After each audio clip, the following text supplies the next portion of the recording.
Today we are working on Logic Pro. This is your launch window. Okay, this is how it looks like. When you launch Logic Pro, you get this window. Okay, so this is where you start your project. You have your MIDI. MIDI means anything that you're playing from your DAW. Okay, anything that you're playing from your DAW that is installed in your library. So you have your software instrument or external MIDI. External is when you have, let's say, another keyboard that has different sounds. From that keyboard you can patch in through your input and output. But for us, for starters, we are more concerned with the software instrument. And then the second tab over here, this is where you can create patterns. Okay, the software instrument is blank, no patterns. Then this one you can create music as patterns, different patterns. Then over here you have your session player, where you have your drummer, you have your bass player and keyboard player. With time we will learn more about these session players. Then far left you have your audio channel, where you have your mic or line, the guitar or bass. But basically this one gives you a default setting. For us, when you're starting, you're more concerned with two major things. For starters, the audio one and the software one. The rest are there to help you or guide you or make work easier. For example, this is AI driven, that is session players. Just like you can invite someone in your studio to play a bass, to play drums, to play keys, things like that. They are called session players. So over here we have like a digital session players that can help you generate ideas or come up with ideas and enhance your composition. So for Logic, this is your launch window. You have 4 tabs, and for beginners, beat makers, we start with software instrument as our main tab. Then down here you have your instrument, so you can set this depending on what you want to load, but default I usually leave it at empty channel strip because I want to load my library one by one. But you also have the option of default patch, meaning the software will launch with a default instrument ready to go. You've learned about software instrument, you've learned about pattern, you've learned about session players and audio channels. So we are going to start our session. So you just click on this and create. Okay, so this is how it looks like when you create the session. So let's get to learn around here. The first thing we have, and the major thing, is your playlist. This is where you arrange your patterns. This is where you arrange your music and all that. Then you have the playlist as what we call bars. You can see bar 1, 2, 3, 4, 5 like that. And then this is your playhead, just to move you around your session. Transport window, where you have your play, stop, record and all that. And then you have this for bars and beats and your BPM. Okay, so if you click on this drop down, you can customize it to what you want. For example, I usually use the custom one. So that custom one, I can see time of the song, I can see the sampling rate, I can see the buffer size, so I can change them from here. I don't need to keep on going back to the setting window and changing. So at least I can access the major settings that I need, and that is the sampling rate and the buffer size. So the sampling rate, remember we said, determines the quality of your audio out. Okay, it's like a video. When you have a 4K video, you have a 1080 and all that. So in audio, this is what determines your audio quality. That is the sample rate. So it's good to start with 48 sample rate. So over here you have your BPM, where you set your music speed. Okay, you can double click on it and type, let's say 100, enter. Okay, or you can just click and drag up and down for you to set that tempo. All right, so that is the transport window. Remember, you can click over here and change this window to represent what you like. Okay, if you want to just see the time, if you want to see the beats and time, if you want to see just the beats and project, if you want to customize like mine, have a lot of things happening. Over here you have CPU, you have you can see how much CPU you're using, the key, you set your key, you set your time signature and tempo. You have 100, play, stop, record. You have your library. So on this window far left, this is where you engage your instrument. So remember, when we were starting, you launched the Logic without any instrument or default patch. So I like loading it blank because I want to start everything from zero. So can come over here and say I want to use an acoustic piano, and then click on any, and then on my keyboard and piano,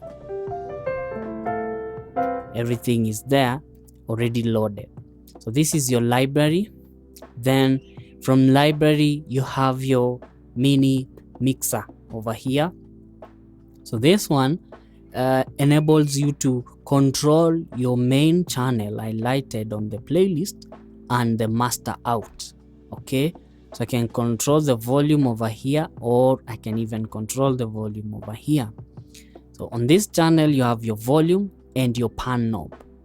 Panning is deciding where you want that sound to go. So for example, this, okay, goes to the left speaker, then this right speaker. Then when you're on the middle pan 0, it's playing stereo. Okay, both channels are balanced. So left channel, right channel, this is how you set where you want your sound to play from. So that is the panning. And then you have your volume and your playlist. Then you have your count of time over here. Okay, this thing written 1 2 3 4, this is your cue or count in. So anytime you're recording, you need to have this. Otherwise, if I record without cue, the recording will start automatic. And for your info, I'm using letter R on my keyboard as my shortcut for recording. So R for record. Okay, very simple. That is a shortcut. R for record. So you see, if I stop the cursor, it just records from somewhere randomly. But I want to be cued in, so I have to activate this and make sure it's active. And then from there, when you activate the counting, if I record, it gives me a count in 1 2 3 4. Then you start.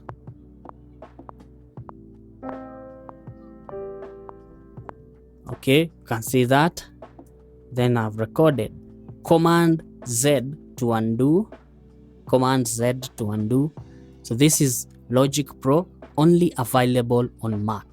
Okay, so you can only find Logic Pro on Mac. So the shortcuts, you have to know how to use command on your keyboard.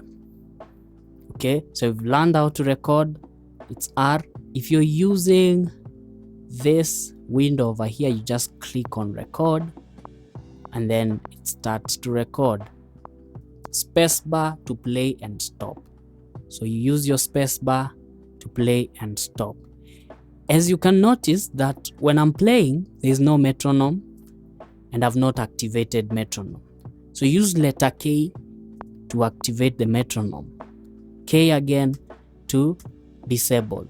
Now, let me go back to the normal projects and beats setting. On your BPM, not BPM, your metronome over here, if you click, you can customize the settings. So click while playing. You can see I have click while recording. So it means anytime I am recording, the click track will be there automatically. Okay? When I'm playing, the click track will not be there. So you right click on this metronome knob. Okay? That's where you activate. And I've given you a shortcut. K, letter K on your keyboard. Okay? If you click on letter K, you have your metronome. Click on it, your metronome goes away. So for you to set in a way that right now I don't have a metronome, but if I record, the metronome automatically comes in. Stop recording, play, no metronome. Record, you can feel the metronome is there. So how to set that? You right click on this guy, then activate click while recording. So whenever you're listening to your music, you don't have your click, but whenever you're recording, the click will automatically come in. There's another feature that I usually like, this playhead, setting the playhead. So on your play over here, you right click, you have to activate different or customize according to the way you want. So the first one is play from marquee selection, meaning on your marquee tool, if it is active, where the selection is, that's where your playhead will start. Play from cycle, I'll show you what cycle is. Play from selected region, play from last locate position. Personally, I usually like play from last locate position because when I'm working or editing, I just want to stop the music, play again, then the cursor starts exactly where I've been editing. Okay, then play from cycle, you can see on this playlist, it's kinda grayed out. If I click on it, that is the cycle range. So when my play from cycle is active, if I play, it will always go back to where the cycle is at. If I move the cycle there, it will play from there. If I move the cycle over here, it will move again. If I deactivate the cycle, hit enter, it goes back to the beginning. Okay, so this is how you activate the cycle. You just click on it, it activates because it's there default. You move the cursor all the way to up, you see that and sign, grabber tool, so you can grab it. So you'll see the cursor changes to grabber tool, so you can grab the cycle and put it wherever you want at the end of the day. So that is the grabber tool. Then if you want to extend the cycle or reduce, you can do it. Then most cases 4 bars is good for starters. Okay, and then next thing is to record. We've learned about your playlist, you've learned about your channel 1 and 2, the main channel and your loaded channel. You've learned about your library, you've learned about your customization on this transport window, play and stop. You've learned about how to set up the play button, how you want the playhead to operate, and you've learned about metronome and count in. So those are the major basics that you need to learn before we get into beat making.